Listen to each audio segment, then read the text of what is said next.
يبدا المسلسل برجاله سيونغ اللي الحرس خلاص خلصوا عليهم وما فضلش منهم الا اتنين، حسن وحسين. حسين بيخلصوا عليه والحارس دي بتخش على حسين بيقول لها بوس ايديكي ما تقتلنيش، انا معايا بنتي مريضه وعايزه اعالجها. بتخبطه بطلقه في صدره، هو بتقرب منه وبتقول له غمض عينيك ومثل انك ميت ان كنت عايز تعيش. بينفذ الكلام وفعلا بيغمض عينيه. بياخده في الصندوق ده على اساس انه ميت، وزميلها بيقول لها اول مره تعملي حاجه صح، حاسس انك خلاص بقيتي في صفنا. بتقول له فكرت بالعقل، بما انهم كده كده ميتين خلينا ناخد اعضائهم ونبيعها لحد تاني محتاجه يكمل بيها حياته. بيقول لها عاش عليكي يلا بينا. بتقول له هتاخدني على الاوضه؟ بيقول لها اي اوضه. بتقول له اوضه العمليات. بيقول لها اشمعنى انت هتاخدي حقك زيك زينا؟ بتقول له لا يابا الفلوس مش كفايه، اعرف الدنيا ماشيه ازاي ولا انت مش واثق فيا؟ بيقول لها خلصانه. في الوقت ده الحرس بيخشوا على اللعيبه وبيرموا الصندوق ده وسطهم، وهيونغ بتروح تفتح الصندوق بيلاقوا هو سيونغ صديقي. بتشوف نبضه بتقول لهم لسه عايش. بياخدوها على السرير وده بيكون في منتهى الرعب بعد اللي عملوا فيها. في الوقت ده الظابط هوانغ بيقول لرجالته ازاي يعني اختفى؟ القبطان ابن الخاينه بيقول له انا شفته امبارح كان سكران طينه واكيد واقع من على السفينه واحنا نايمين، انا امبارح سمعت صوت كركبه وانا نايم. شو بيشك فيه ولكن مش عارف يمسك عليه دليل. في الوقت ده سيونغ بيبدا يفوق وزمايله اللي ماتوا ملازمينه في احلامه. بيفتح عينيه بيلاقي سوكو وامه قدامه. بيفضل يبص حواليه بيقول لهم فين باقي الرجاله اللي كانوا معايا؟ بتقول له كلهم ماتوا. بينصدم اكتر والحرس بيخش عليهم. فلوس اللعيبه اللي خسروا بتنزل والحارس بيقول لهم امبارح في 35 لاعب خسروا باقي 60 لاعب، المبلغ الاجمالي وصل 39 مليار 600 مليون وان، يعني كل واحد فيكم هياخد 660 مليون وان. التصويت هيبدا دلوقتي وهنشوف الاغلبيه موافقه تكمل ولا نوقف الالعاب. سيونغ بيقول لهم انتوا ليه ما قتلتونيش؟ ليه سبتوني عايش؟ رد عليا يا عم منك ليه؟ هات السلاح تضربني بيه. اتنين بيكتفوه بيقول لهم ليه قتلتوهم وسبتوني انا؟ والقائد ابن الهرمه بص عليه من فوق. التليفون بيرن بيكون هو القبطان بارك اللي قاعد مع الظابط هوانغ. بيقول له يا ريس انا خلصت على الواد اللي بيشغل المطار بس هيدوروا على واحد تاني وهيكملوا الطريق، وعلى فكره خلاص قربوا يوصلوا على الجزيره. بيقول له عطلهم باي طريقه. بيقول له انا معطلهم بس لو حاولت اعطلهم اكتر هيتشك فيا، لو اتهرشت اعمل ايه؟ بيقول له خلص عليهم كلهم. بيقفل معاه والتصويت بيبدا. بيخلصوا والحارس بيقول كده الاغلبيه عايزين يكملوا وبيسيبوهم ويمشوا. جيونغ بيقول لسيونغ هي دي كانت خطتك؟ عملت نوش علشان تخلص على كل اللي خدتهم معاك؟ لا عاش عليك، حتى لو كان في نيتك حاجه وحشه فبرضه خدمتنا احنا اللي كسبنا التصويت بعد اللي ما كانوا عايزين يمشوا اكتر مننا. وبيسيبوه يمشي. بنت الهرمه دي بتقول له هو انت فاكر بعد اللي انت عملته ده هتخش الجنه؟ كل اللي كنت السبب في موتهم ارواحهم حوالينا، سمعهم بيقولوا لك مش مسامحينك يا سيونغ. بيمسكها من رقبتها بالعافيه بيحلوها منه. في الوقت ده الدكتور بيفتح صندوق غيان. هو بيقول لهم ده لسه عايش، هناخد اعضاء فريش يا اولاد. وهوب الحارس ده بيخش ومعاه نيول. بيقول لهم ما تقلقوش نيول بقت واحده مننا، والجثه اللي في ايديكوا دي هي اللي ضربها وما رضيتش تقتلها علشان تفتح بيها صفحه جديده معانا. بيقول له ايه اللي خلاك تجيبها هنا؟ بيقول له احنا كلنا في الهوا سوا، هتفتح بقها كلنا هنروح في ابو بلاش، ولذلك هي كمان هتقلع القناع بتاعها وهنشوفها زي ما هي شايفانا. وفعلا بتقلع القناع. بيقول لهم شفتوا يلا دكتوره خرج لنا الحلويات خلينا نبيع ونعدي الفلنكات. الدكتور بيقص الفلنه بيقول له انت متاكد انه لسه عايش؟ بيقول له اكيد بس فقد الوعي. بيجيب الموس وبيكون خلاص هيفتح ولكن نيول بتخرج الوحش اللي جواها. بترفع عليهم السلاح وبتقول لهم ما عنديش اي مشكله كلنا نموت. ابعد عنه منك ليه؟ ابن الهرمه ده بيغفلها، هو بيجيب السلاح من تحت ما بيلحقش يضرب بيه، بتفرتكم واحد ورا الثاني. ابن الهرمه ده بياخد منها السلاح بتخرج الطبنجه وبتخلص عليه. الدكتور بيقول لها انا ماليش دعوه، انا كنت بعمل اللي بيطلبوه مني وباخد حسنتي وبسكت. بتقول له حسنتك الوحيده انك دكتور، تعالى فوقه وان مات هتموت وراه. الوقت ده الحرس بيوزعوا للعيبه العشاء وميونغ بيقول لجون استني خدي دي انا عارفك بتحب البطاطا كلي علشان خاطر طفلنا اللي في بطنك. هو بيسيبها ويمشي. جانغ بتروح لسيونغ هو بتقول له خد يا ابني علشان خاطري كل اي حاجه، انت هتموت من قله الاكل وبعدين انت ما غلطتش، انت كنت عايز تكسب فينا ثواب وتقتل اولاد الهرمه دول وتخرجنا من هنا. سيك ابنها بيقول له امي عندها حق، انت ما غلطتش في حاجه، ده هو السبب، كلنا شفناه خد الذخيره وخرج بيها من هنا قبل ما الحرس يخشوا علينا بس خاف ورجع تاني الجبان. سيونغ بينصدم هو بيلف وشه على دي هو اللي بيكون بياكل ولا في دماغه اللي ماتوا بسببه. في الوقت ده تشيو بيروح لهوانغ هو بيقول له ايه الاخبار؟ بيقول له انجز عايز تقول ايه من غير لا لف ولا دوران؟ بيقول له بصراحه كده يا اخويا انا كنت عايز اسالك سؤال، هو انت ليه بتثق قوي في القبطان بار؟ بيقول له انت بتقول ايه؟ لما كنت على الجزيره هنا كنت هموت، هو اللي انقذ حياتي وخدني على المستشفى. بيقول له ايه ضمنك ان هو اللي انقذ حياتك؟ بيقول له عندك حق انا فقت في المستشفى مش فاكر اي حاجه بس امي قالت لي ان هو اللي انقذ حياتي. بيقول له ما هو انا بصراحه شفت حاجه مش ولا بد لما اختفى صاحبنا، سمعت دوشه بره طلعت لقيته هو اللي واقف بره. بيقول له يا ابني ما انت زي ما سمعت دوشه وطلعت هو كمان سمع نفس الدوشه وطلع. بيقول له لا هو كان ماسك مفك في ايديه. بيقول له ايه المشكله؟ جايز يعني كان بيصلح اي حاجه. بيقول له لا ما كانش بيصلح، هو بنفسه كان قايل انه نايم واما سمع الصوت ده خرج. ايه هيخلي واحد نايم يمسك مفك وهو خارج يطمن على الناس بره؟ بيقول له بص انا متاكد زي ما انا شايفك كده انه مستحيل يقتل اي حد مننا، فما تلوكش كتير كده وتحاول تقنعني باي حاجه غير اللي انا مقتنع بيه. بيقول له يا عم ماشي. ثاني يوم الصبح سيونغ ما بيكونش قادر ينام وعينيه ما بتنزلش من على دايهو اللي بيصحى على صوت بنت الرخمه اللي بتقول يا ريت كل اللعيبه يصحوا لان اللعبه الجديده هتبدا. بيخرجوا بره بيلاقوا زمايل سيونغ كلهم متعلقين. دايهو بينصدم. هو بنت الهرمه بتقول دول اللعيبه اللي حاولوا يعملوا ثوره خليناهم عبره لاي حد يفكر يوقف اللعبه تاني. بيوصلوا على مكان اللعبه الجديده وكل واحد منهم بياخد كره وهو وحظه، اللي بتيجي معاه كره حمراء بيروح مع الفريق الاحمر واللي بتيجي معاه كره زرقاء بيروح على الفريق الازرق. سيك بيخش والكره اللي بتنزل له بتكون زرقاء والكره اللي مع امه بتكون حمراء. بينصدم. امه بتقول له عادي يا ابني كده كده احنا ما نعرفش لسه اللعبه. المهم بيفضلوا كل واحد ياخد كره لحد ما بترسى على سيونغ. اخر كره بتكون حمراء بياخدها والحارس بيقول لهم انتوا هتلعبوا لعبه استغمايه او ثبت صنم على حسب ما تعرفها يا صديقي. المهم الفريق الازرق هيخش متاهه وهيفضلوا يهربوا مستخبين لمده 30 دقيقه من الفريق الاحمر اللي هيفضل يدور عليهم لحد ما يمسكهم. واحد من اللعيبه بيقول له بسيطه، واحنا صغيرين كنت شاطر قوي في اللعبه دي، كنت بجري ورا الفريق الثاني واي حد بمسكه بقول له ثبت صنم، بيثبت مكانه وانا اللي بكسب. بيقول له بالظبط، انت هتفضل وراه بس مش هتقول له ثبت صنم، انت هتثبته مدى الحياه. بيقول له يعني ايه؟ بيقول لهم يعني لو لاعب من الفريق الاحمر مسك اي لاعب من الفريق الازرق لازم يقتله. كلهم بينصدموا. الست دي بتقول له يعني انت متاكد ان احنا لازم نقتلهم؟ بيقول لها بالظبط، ولو الفريق الاحمر عايز يكسب لازم كل لاعب فيهم يقتل لاعب من الفريق الازرق. فيهم بيكون من الفريق الازرق وبتفتح العلبه اللي معاها. بتقول له طب والمفتاح ده بتاع ايه؟ بيقول لها المفتاح ده مع كل واحد من الفريق الازرق علشان يفتح الابواب ويهرب من الفريق الاحمر، بس خلوا بالكم الباب اللي بيفتح ما بينفعش يتقفل تاني، هتفضلوا تهربوا منهم لحد ما تلاقوا المخرج او الوقت ينتهي، وبكده هتكسبوا اللعبه. واحد من الفريق الاحمر بيقول له انت بتقول ايه يا عم انت؟ واحنا هنقتلهم ازاي بايدينا؟ بيقول له صبرا جميل. بينزل لهم العلب دي، بيفتحوها بيلاقوا فيها سكاكين،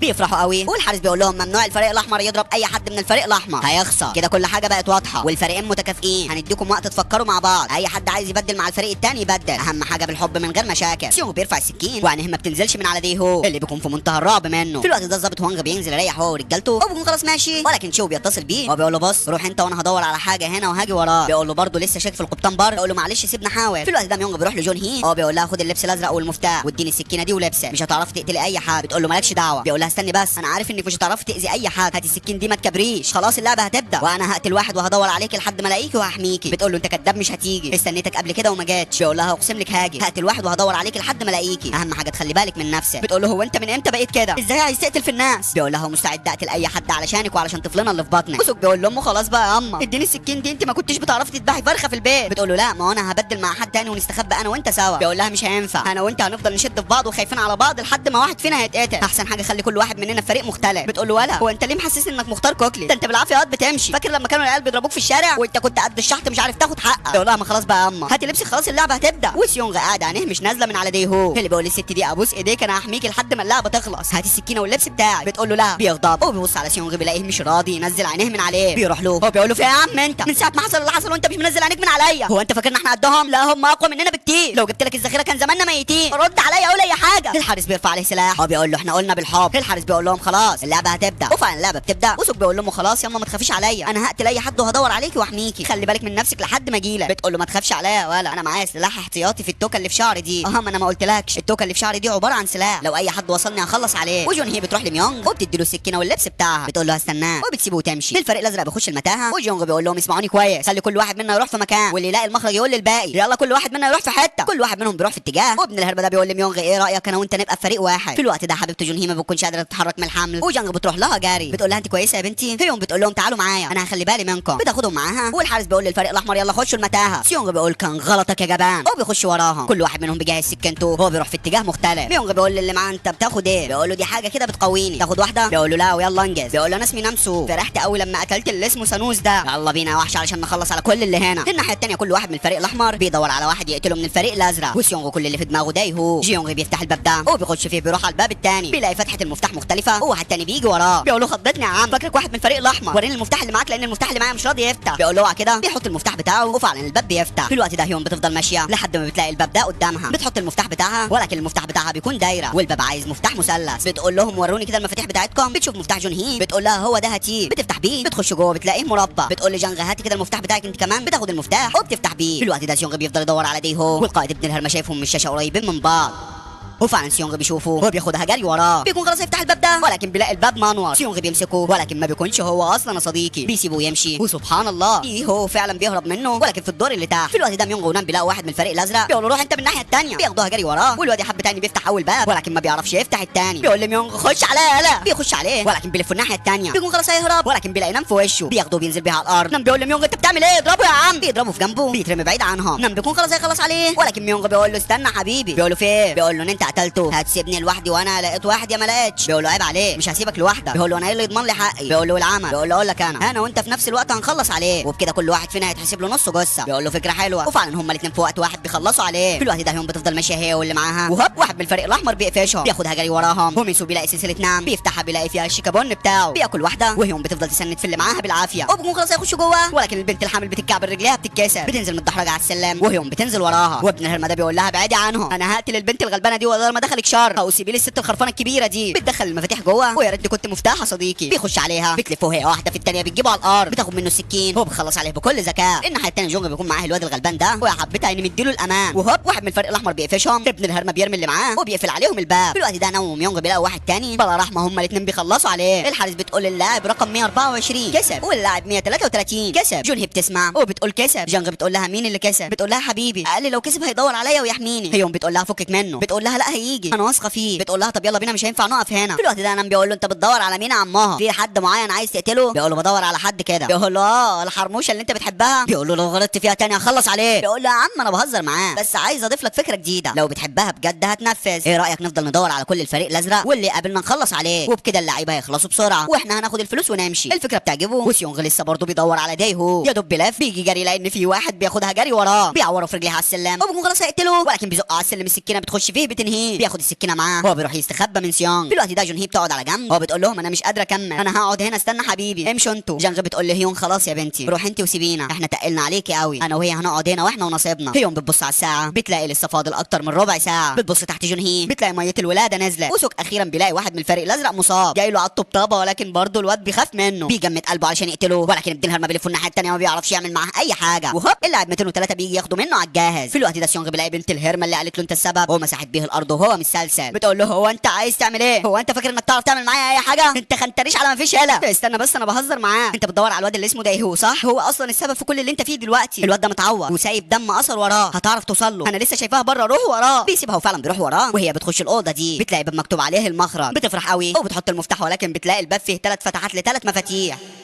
بتنصدم هو ما بيكونش فاضل الا 10 دقايق والوقت يخلص. سوك بيفضل واقف بره مش عارف يقتل مين وبنت الهرمه دي بتخرج بره بتفضل تجمع مفاتيح. في الوقت ده جون هي بتولد وبيجيب بنوته زي القمر بيدوها البنوته وهوب ابن الهرمه ده بيخش عليهم. هيوم بتهجم عليه ولكن ابن الهرمه بيكون عنتي بيعورها تعويره لا اتنين ولكن بتلف الناحيه الثانيه هو بتخلص عليه بالسكين. واحد تاني بيجي بتقول له ما عنديش مشكله تعالى يا تخين. بيسيبها ويمشي. بتبص عليه من بتلاقي المخرج قدامها بتحط ال3 مفاتيح وفعلا الباب بيفتح يا صديقي. بتفرح قوي ولكن بتفتكر جون هي وجانغو والبنت اللي معاهم ما بيهونش عليها تسيبهم فبترجع لهم تاني. بتقول لهم يلا بينا انا لقيت المخرج يلا بينا بسرعه. وهوب بتاخد سكينه في ظهرها. الاثنين بيكونوا في منتهى الصدمه. هو ابن الهرمه اللي بيضرب فيها ما بيرحمهاش بيخلص عليها بلا رحمه. بيكون مين هو اصلا صديقي؟ ميونغ حبيب جونهي. جونهي بيكون في منتهى الصدمه وابن الهرمه بيسيبهم ويمشي. الاثنين بيكونوا في منتهى الحزن عليها. هو ما بيكونش فاضل الا 4 دقايق واللعبه هتخلص ولا فارق مع سيونغ. كل اللي في دماغه مديه هو بيفضل متابع خطواته لحد ما بيوصل لنص السلم بيلاقي الخطوات اختفت فبيعرف انه رجع تاني ومستخبي فين ورا الباب يا صديقي. بيقفل الباب وفعلا بيلاقيه قدامه قافل بقه. في الوقت ده جونغ بيروح مع بنت الهرمه دي وبيفتحوا المخرج. بتقول له اخيرا بيرميها لبره وبياخد مفتاحه وبيقفل على نفسه الباب. وهوب بيخش عليها من سوق بيقول لها لا مؤاخذه وسيونغ لسه زانق ايديه اللي بيقول له سامحني انا اصلا ما كنتش جندي بحريه انا كنت بضحك عليك علشان تاخدوني معاكم كنت فاكر بكدب عليكم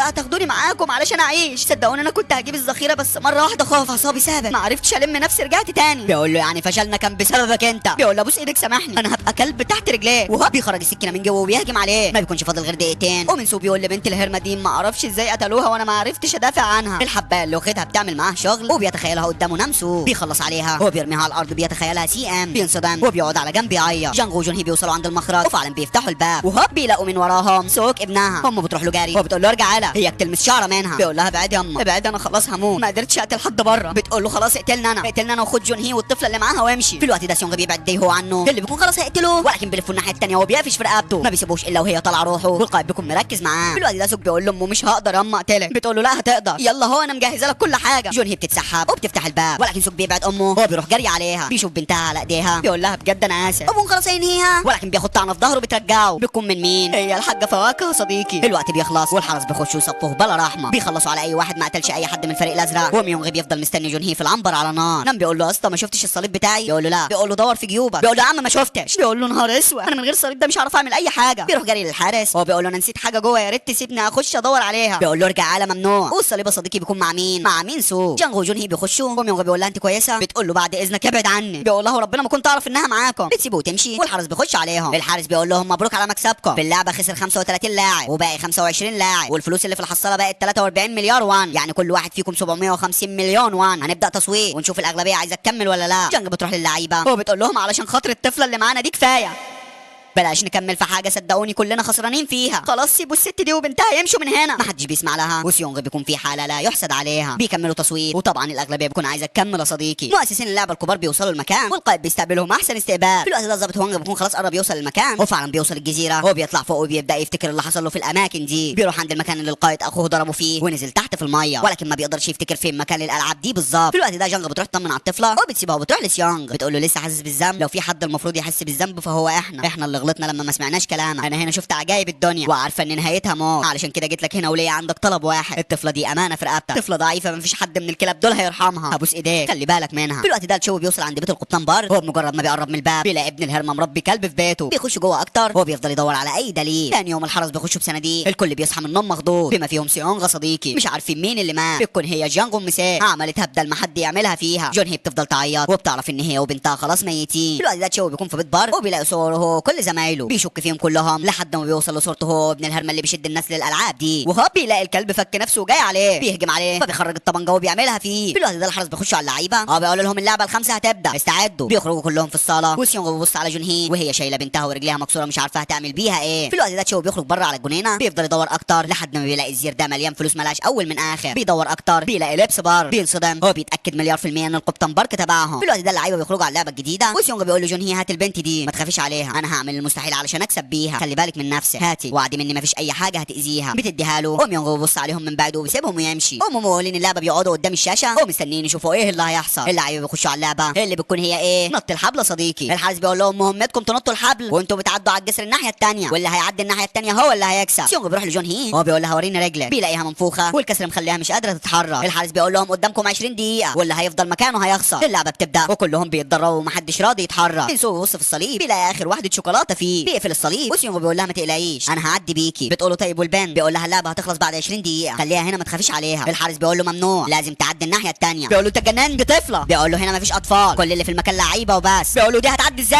انتوا مجانين. بيرفعوا عليه الاسلحه بيهدى وبيقول لجون هي بصي انا هعدي بالبنت وهرجع اخدك من هنا. بنسو بيروح لنام اللي ما بيكونش على بعضه خالص من غير الصليب. بيقول له انت كويس؟ بيقول له اسمع على كلمه زياده هرميك لتحت غور من وشي. بيقول له ده اللي معكر مزاجك صح؟ بيمد ايديه ولكن بيبعد عنه الصليب. بيقول له ابعد ولا هرميه لتحت. بيقول له بص ايديك خلاص اهدى انا اسف على كل حاجه عملتها معاه عارف اني قتلت حبيبتك قدام عينيه وبعد منها هعوضها. بيقول له عايز الصليب روح خده. بيرميه في نص الجسر بيبص على الحبل بيلاقيه طالع نازل ما بيرحمش من غير تفكير بيخش. هو بيفضل يتنطط لحد ما فعلا بيوصل للصليب بيفتحه بسرعه ولكن بيلاقيه فاضي. الصدمه بتقل رجليه الحبل بيكعبله بينزله متدشمل على الارض. مينسو بيكون معاه اخر شيكابونايه وسيونغ بيقول اللي معاها انا هروح بالبان وعد مني مش هخلي اي حاجه تاذيها. وفعلا بيقرب من الجسر بيجمد قلبه وبيخش بينط اول نطه والتانيه بالكعب بيكون خلاص هيقع ولكن بيكمل وبيقف قدام الفتحه دي بيكون خايف يعديها. لا الموضوع صعب يا صديقي. بيجمد قلبه وفعلا بيعدي بيها. البنت الناحيه التانيه بتفرح قوي وسيونغ بيسيب بنتها في حته امان. هو بيقول لمامتها ما تخافيش زي ما وعدتك هرجع لك تاني. وبكون خلاص راجع ولكن اولاد الهرمه بيعرفوا الطريقه منه وبيبداوا يعدوا واحد ورا التاني. اول واحد بيوصل بيقول اللي وراها عاش عليك اخويا تعالى هات ايديه. اللي قاعد بيقرب منه ولكن ابن الهرمه بيرميه لتحت. سيونغ بيقول له انت بتعمل ايه؟ بيقول له هعمل اللي المفروض اي حد مكاني هنا هيعمله. اي حد هيجي انا هزقه وانا وانت هناخد الفلوس لوحدنا. وفعلا تاني واحد بيقرب بيرميه برضه ورا اللي قبله. كل اللي على الجسر بيفضلوا يتنططوا كتير واتنين بيجيبوا اخرهم بيتكنفلوا والست دي بتخاف بتقول اللي وراها هرجع وهو بيرجع بيكعبل بيحصل اللي قبليه. هي بترجع وابن الهرمه ده بيقول لها الحمد لله بس وبيديها واحده بتحصل الحبايب. وابن الهرمه اللي بيكون واقف الناحيه الثانيه ما بيخليش اي حد يعدي. جونج بيقول له يا ابني ابوس ايديك ارحمني خلاص رجليا وجعتني. بيقول له ارحم نفسك وموت. جونج بيقول له ابعد عنهم ابعد عنهم والا هرميه. بيخاف هو بيسيبهم يعدوا واحد ورا الثاني. بيبص على جون هي بيلاقيها بتتدرب على النط ولكن ما بتقدرش يا صديقي. بيبص على الوقت ما بيكونش فاضل غير 7 دقايق واللعبه هتخلص وكل اللي ما عدوش هيموتوا. بيلاقي ميونغ راح لها هو بيقول لها قومي معايا. بتقول له ابعد عني. بيقول لها قومي يا غبيه هتموتي عارف ان غلط لما قتلتها. بتقول له البنت دي انقذتني انا وبنتها قتلتها بالسكين اللي انا اديتها لها. بيقول لها اقسم لك ما كنت اعرف انها معاكي عاري وبعدين نتعاتب. بتقول له انا رجليا مكسوره هتقدر تشيلني. بيسيبها ويمشي الواطي وسيونغ بيفضل يعدي في الناس ولكن ابن الهرمه ده بيمسك فيه بيلف الناحيه الثانيه بيجيبه على الجسر الحبل بيرميه. ما بيكونش فاضل غير دقيقه وجون هي بتقول لسيونغ ما ترجعش هنا تاني. بيقول لها استني اياك تعمليها انا راجع لك تاني. بتقول له لا خليك مكانك وخلي بالك من بنتي. وفعلا بتعملها صديقي. مؤسسين اللعبه واحد منهم بيقول يا خساره كان المفروض الطفله تموت مع مامتها. الثاني بيقول له يا عم عادي نخلص عليها. الثالث بيقول لهم لا هنخلي الموضوع مشطشط حبتين البنت هتبقى لعيبه مكان مامتها وبرضه هتاخد رقم مامتها. وفعلا صوره مامتها بترجع تاني. في الوقت ده الحارس بيخشوا على اللعيبه. الحارس بيقول لهم مبروك اللعبه الخامسه اللي خسروا فيها 16 لاعب واللاعيبه اللي كسبوا 9. اللاعب 203 بيقول له ازاي يعني احنا 8 لعيبه بس. بيقول له لا 9 انتوا ناسيين اللاعب 222. جونغ بيقول له البنت دي ماتت. بيقول له متهيألك اللاعب 222 موجود هناك. جونغ بينصدم والتاني بيقول له ده هبل مامتها ماتت ازاي البنت يعني هتاخد مكانها ده ظلم المفروض احنا اللي كنا ناخد فلوسها. فلوسها. انتوا كده بتهزروا معانا يا جدعان. جونج بيقول له يعني انا لو مت ابني هياخد فلوسي؟ الحارس بيقول له ده اللي عندنا وما فيش غيره. بيقول يبقى لازم نخلص على الباقي. كلهم بيقربوا منها ولكن الحارس بيضرب طلقه في الهواء. بيقول لهم من النهارده ما فيش عم داخل العنبر واللي هيتخانق مع التاني هيخرج من اللعبه. في الوقت ده تشو بيقول للظابط يا باشا بقول لك بارك ده مجرم بيعمل العاب بيموت فيها الناس. بيقول لي كنت بسرق في بيته. بيقول له ولا لعبه ايه اللي بتموت الناس باقناع زي ده انت هتجنني؟ بيقول له مش مصدقني اديني تليفوني وانا هثبت لك. بيفتح له التليفون ولكن الظابط التاني بيتصل ببارك. بيقول له قبطان بارك ازيك؟ في واحد دخل بيتك وحاول يسرق حاجات من عندك وبيقول كلام هبل كده ان انت شغال في لعبه بتقتلوا الناس بس ما علينا احنا مش واخدين على كلامه. الشخص ده اسمه تشاوي تعرفه؟ بيقول له ولا عمري سمعت الاسم ده قبل كده. تشاوي بيقول له انت بتعمل ايه؟ هيقتل زمايلي. ما حدش بيسمع له. والظابط بيقول له بارك معلش على الشوشره دي بس الشخص ده دخل بيتك واسمه تشاوي متاكد انك ما تعرفوش؟ بيقول له يا باشا ما اعرفوش اعمل معاه اللازم. بيقفل معاه وهو بيخرج له بره. بيقول له في حاجه معاك؟ بيقول له لا ما فيش واحد صاحبي بيطمن عليا. في الوقت ده الظابط بيقول لتشوي كام باسورد التليفون بتاعك. بيقول له مش هقول لك دي خصوصيه هات انا هفتحه لك بوشي. بيمد له التليفون فبيخطفوا منه وبياخدها جري من المكان. بيتصل بهوانج وابن الهرم بارك بيتصل بالقائد وبيقول له انا اتكشفت اعمل ايه؟ بيقول له خلص عليهم. بيقفل معاه وفعلا بيعمر خزنه السلاح وهوانج بيرد على تشاوي بيقول له خلي بالك شك طلع في محله بارك خاين. انا رحت عند بيته لقيت لبس حارس وقناع وفلوس ملاش اول من اخر وهوب الشرطه بيمسكوه تاني. في الوقت ده بارك ابن الهرم بيكون معمر سلاحه وواحد من الجنود بيقول له يا قبطان خد اشرب دي. بيفرغ عليهم السلاح وبيخش جوه الاخر واحد وبيقول له هوانج راح فين؟ بيقول له هو في ظهرك. بيلف له بالرشاش ولكن بيرشقه بالقوس في صدره بيجيبه على الارض. في الوقت ده سيونغ بيكون قاعد بالبند واولاد الهرمه وباقي اللعيبه بيتفقوا على موته في اللعبه الاخيره. بيحطوا ايديهم في ايدين بعض ونيول بتاخد غيان وبتهربوا المركب دي. بتقول له خلي بالك من بنتك. بيقول لها هو انت تعرفي بنتي؟ بتقول له اهرب مفيش وقت. بيهرب واللعيبه كلهم بيناموا الا سيونغ بيفضل صاحي. الحارس ده بيقول له القائد عايزك. بيروح للقائد بيقول له اقعد يا سيونغ. بيقول له عايزني في ايه؟ بيقول له عايزك في مصلحتك ومصلحه البنت اللي معاه. بيقول له لو خايف عليها ما كنتش دخلتها الالعاب دي. بيقول له ما كانتش فكرتي اصلا. اسمع مني اللعيبه كلهم متفقين عليه وعايزين يخلصوا عليك في اللعبه الاخيره بكره. بيقول له خايف عليا؟ طيب البنت انت ما دخلتهاش ولكن قتلت اعز اصحاب ليا قتلت رجالتي كلها قتلت الناس اللي كانت في صفي كنت قادر بيهم انقذ الناس دي كلها. بيقول له خد السكين دي خلص عليهم وهم نايمين وخد الفلوس وامشي. وبالنسبه لزمايلك فصدقني في الزمن ده ما ينفعش تامن لحد. بيقلع القناع وسيونغ بيكون في منتهى الصدمه اما بيعرف ان هو هوانج ايل اللي كان عامل صاحبه مات صديقي. بيفتح السكينه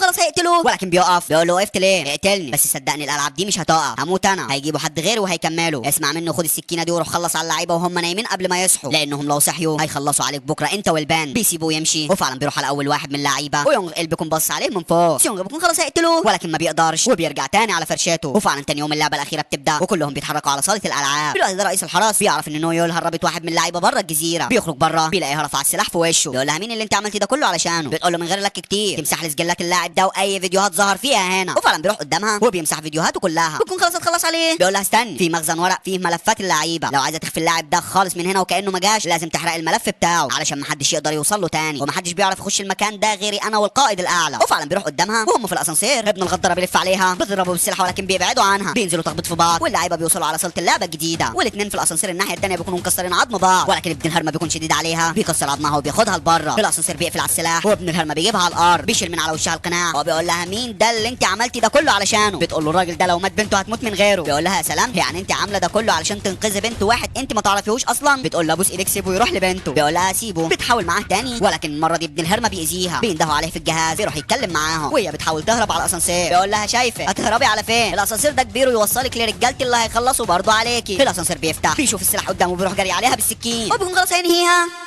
ولكن بتفرتك صدره بتنزله ميت على الارض. في الوقت ده الحارس بيقول للعيبه اللعبه دي اسمها لعبه الحبار الطاير. اول حاجه المربع اللي انتوا واقفين عليه، ثاني حاجه المثلث، والمرحله الاخيره الدايره. اول جوله هتكون على المربع اللي انتوا واقفين عليه دلوقتي. لازم في كل مرحله لاعب او اكتر يخسروا. هتروح على المرحله الثانيه لازم برضو لاعب او اكتر يخسروا وهكذا. المرحله الاخيره منسو بيبص على اليمين بيلاقي ايدين حد بيقول له الحقني يا منسو. بيقرب بيلاقي سانوس بيمسك في رجليه. التاني اللي قتله بيفضل يزق فيه ومفيش حد اصلا بيزق في الهواء. الشيكابونو ضيع دماغه صديقي. الحارس بيقول لهم اهم حاجه علشان اللعبه تبدا في كل مرحله لازم تضغطوا على الزر ده. جيونغ بيضغط على الزر والوقت بيبدا يعاد. واحد منهم بيقول لهم احنا نقتل البنت ونخلص منها. التاني بيقول له بالظبط هي اصلا ما كان لهاش مكان وسطنا. جيونغ بياخد البنت بالحضن واولاد الهرم بيقربوا منه بيكون خلاص هيوصلوا له ولكن ميونغ بيقول لهم انا عندي اقتراح احسن. كلنا عارفين ان شيونغ مش هيسيب البنت دي بسهوله وهيحاول يضرب اي حد فينا وممكن ياخد حد فيكم لتحت وينزل بيه فخليه هو والبنت للمرحلتين اللي في الاخر. يعني نستخدم شيونغ المرحله الجايه والبنت المرحله اللي وراها ونقسم الفلوس بيننا وبين بعض. بيقول له فكره جباره بس ما اعتقدش ان ابن الهرم ده هيرضى يسيب البنت. ازاي هنفكها منه؟ بيقول له هنشوف الطريقه في الجوله الجايه. المهم الجوله دي دي انا رايي نخلص على مينسو، اللي موافق يرفع ايديه. كلهم بيرفعوا ايديهم ومينسو بيكون في منتهى الصدمه، بيقول لهم لا ابوس ايديكم ابعدوا عني. كلهم بيخافوا يقربوا منه يزقوه لحسن ياخد حد فيهم وينزل. بيبعدوا كلهم ولكن ميونغ بيقلع الماسوره دي من الارض. هو بيقول له انا اسف اخويا. بيتخيل سي قدامه بيقول لها انا اسف يا سي. ميونغ بيزقوه وفعلا بيجيبه على الارض. الوقت بيخلص والحارس بيقول لهم الجوله الاولى خلصت. جسر المرحله الثانيه بيفتح، كلهم بيعدوا واخر واحد بيخش سيونغ بالبان. جونغ بيكون خلاص هيدوس على الزر ولكن ميونغ بيقول له استنى نبعد البنت عنه الاول وبعدين ندوس على الزر علشان الوقت ما يخلصش مننا. واحد منهم بيقلع الماسوره. هو بيقول له هات البت يلا هات البت وقال له هرميكوا انتوا الاثنين. بيقول له ارمينا. لو راجل ارمينا احنا الاثنين، بس المرحله الجايه هتكون المرحله الاخيره، هتكون انت الضحيه بتاعتهم وهم اللي هياخدوا الفلوس يا غبي. بيرجع بالماسوره. هو بيقول لهم يا جدعان انا مش هزقه، شوفوا حد فيكم يزقه او خلينا نشوف حل تاني. بيربطوا بعضهم بالجواكت علشان ياخدوه في النص ويكسروا عظمه وياخدوا منه البان. وفعلا ابن الهرمه ده بيمسكه من وسطه ولكن سيونغ بيخرج السكينه اللي خدها من القائد وبيقطع الجاكيت بيها. بيقوم رافع السكينه على ابن الهرمه ده بيقول له بص ايدك ما تقتلنيش. سيونغ بيروح جري عليه بالماسوره. هو بيقول له سيونغ وسع. سيونغ بيوسع وبيرمي الثاني لتحت. سيونغ بيقول لهم اهدوا خلاص احنا مش عايزين حد تاني يموت، فاضل 8 دقايق والجوله تخلص. ميونغ بيقول له احنا ايه ضمننا ما تخناش. يقول له انت بيجي حاوي يالا ما انت كنت معانا وخنتنا. بيقول له قصدك كنت بغشكم علشان احمي بنتي. كلهم بينصدموا بما فيهم سيونغ. بيفتكر لما ميونغ كان دايما بيحاول يتكلم مع جون هين وهي اللي كانت بتسيبه وتمشي. بيخلص تفكير والخونه دول بيمسكوا اضعف واحد فيهم وبينزلوا فيه تخبيط. جونغ بيقول لهم خلاص محلول احنا هنكسر عظم ابن الهرمه ده وناخده على المرحله الاخيره ونضحي بيه. وفعلا بيكسروا رجليه ولكن سيونغ بيقول لهم ابعدوا عنه. بيقول له في ايه يا ابني تاني. بيقول له ده مش حل. التاني بيقول له امال ايه الحل. بيقول له نعمل ورا. التالت بيقول له احنا خلاص قفلنا اللعبه ليه بتبوظها. وهوب واحد منهم بيهجم على سيونغ. ميونغ بيخش معاه عليهم بيرمي اللي معاه وسيونغ بيخلص على التاني بالسكين. ما بيكونش فاضل غير جيونغ اللي بيقول لهم عاش عليكم يا رجاله محلول احنا خلاص هنخلص على ابن الهرمه ده ونخليه ضحيه للمرحله الاخيره. ميونغ ما بيسميش عليه وبيزق لتحت بالعصايه. اخر لاعب معاهم بيروح على الحرف وهو بيقول لهم انا اسف مش هبقى كبش فدا لحد. ميونغ بيقول له لا وحياة امك استنى هذا خالص وهنعمل لك اللي انت عايزه استنى اوعى تعملها. ما بيسمعلوش وبيتوكل على الله لتحت. ما بيكونش فاضل غير سيونغ وميونغ والطفله اللي معاهم يا صديقي. الوقت بيخلص وبيفتح جسر المرحله الثالثه. ميونغ بيعدي وبيسحب الماسوره دي وبيروح لسيونغ بيقول له انجز هات البنت وخليك مكانك. بيقول له انت عارف انت بتعمل ايه. انا لو مت هنا مش هيبقى في غيرك انت والبنت في الجوله الاخيره، لازم حد فيكم يموت. الحارس بيقول لهم فاضل 5 دقايق والجسر هيقفل. سيونغ بيقول له ما دخلتش انا والبنت الجسر لازم انت اللي تموت علشان اللعبه تنتهي لان مش هيكون فاضل غيرك. بيقول له ما هو انت لو جيت هنا هتخلص عليا، انت دخلت الالعاب دي قبل كده وكسبتها وقربت تقفل الالعاب دي كلها تاني، اكيد انت مش شخص عادي علشان تعمل كل ده، عايز الفلوس دي كلها لوحدك. بيقول له انا ما كانش غرضي فلوس اصلا خليك واثق فيا. بيقول له انت مين علشان اثق فيه. بيقول له واحد وعد انه هيخلي باله من بنتك. بيقول له الكلام ده مش هياكل معايا هات البان. بيديله البان وبيرجع تاني لورا بياخد السكينه. هو ما بيكونش فاضل غير ثانيتين والجسر خلاص هيقفل وفعلا بيقفل ولكن سيونغ بياخدها جاري وبيعدي الناحيه الثانيه. في الوقت ده الظابط هوانغ بيوصل للمكان اللي فيه الالعاب ونويل بتكون مولعه في ملفات اللعيبه كلها وسيونغ وميونغ بيكونوا نازلين في بعض تخبيط والاثنين بيكونوا متكافئين يا صديقي. ولكن سيونغ بيفوق عليه وبيكون خلاص هينهيه ولكن ابن الهرمه بيشيل البنت وبيقول له قربت هخلص عليها ارجع. بيقول له لا اهدى خالص. بيقول له ربنا يرميها. بيقول له حاضر اهو. بيقول له ارمي السكينه اللي في ايديه. بيرميها. ابن الهرمه بيسيب البان وبيروح جري عليه. سيونغ بيكون قالع الجاكيت وبيصد بيه السكينه بيحاول يبعد ايديه وهوب الاثنين بيترموا على الارض وبينزلوا لتحت ولكن سيونغ بيكون ماسك في السيخ ده وميونغ ماسك في الجاكيت. الجاكيت بيبدا يتقطع واحده واحده وفعلا بيتقطع وميونغ بيطب لتحت. سيونغ بيطلع فوق وبينصدم لما بيلاقي انهم ما داسوش اصلا على زر بدء اللعبه. بيكون في منتهى الصدمه وبياخد البنت في حضنه بيوقف بيها على الطرف هو بيكون خلاص هيعملها ولكن بيفتكر وعده لمامة البنت لما قال لها مش هخلي حد يأذيها. بيسيبها على الارض وهو اللي بينزل على الارض يا صديقي. مات البطل مات السنه مات اللي ياما ضحى وفي الاخر هيخشها بطياره حربيه. الحارس بيقول انتهت اللعبه بفوز اللاعب 222. القائد بيروح على جثه سيونغ هو بيكون في منتهى الحزن عليه وهوانغ بيوصل ما بيلاقيش اي حاجه. الحرس بيكونوا لموا كل حاجه من المكان ولكن من الازاز بيشوف القائد اخوه بيقول له ليه عملت كل ده. ما بيردش عليه هو بيسيبه وبينزل في الاسانسير. بيمشي في السفينه مع الحرس وممولين اللعبه وهوانغ بيخرج من المكان والمكان بالكامل بينفجر بكل اللي فيه وتعدي الايام وتفوت الاسابيع وبعد 6 شهور نويول بتروح لغيون بتلاقي شغال رسام وقاعد مع بنته وعايشين في سلام بيرسمها وطبعا ما بيعرفش ان هي دي اللي انقذته وهي ما بتقولش يا صديقي. والظابط هوانغ بيرجع لحياته الطبيعيه بعد ما بيقضي اليوم مع زمايله. بيرجع البيت بيلاقي الطفله دي ومعاها جواب بيفتحه بيلاقي كارت لعبه الحبار مكتوب عليه الفايز اللاعب 222. بيلاقي كارت بان بيروح على الماكينه بيفتح الكارت بيلاقي الرصيد 45 مليار وان. بيفضل هو اللي واصي على البان وتاني يوم القائد بيروح لبنت سيونغ وبيديها البوكس ده بتفتحه بتلاقي لبس باباها سيونغ ومعاه كارته البنكي بيكون فيه الفلوس اللي كسبها قبل كده. القائد وهو ماشي بيبص على الموظفه الجديده اللي بتلعب الناس في الشارع لعبه الجوابات وبتديهم كارت لعبه الحبار واما بيخسروا بتسفخ فيهم واما بيكسبوا بديهم الفلوس والكارت علشان يبداوا الالعاب دي تاني. وهنا بينتهي الجزء الثالث من المسلسل. اتمنى صديقي اكون كفيت ووفيت. حط لايك بقى لو نسيت وكومنت من قلبك يفرح قلبي يا ريت واشترك في القناه وفعل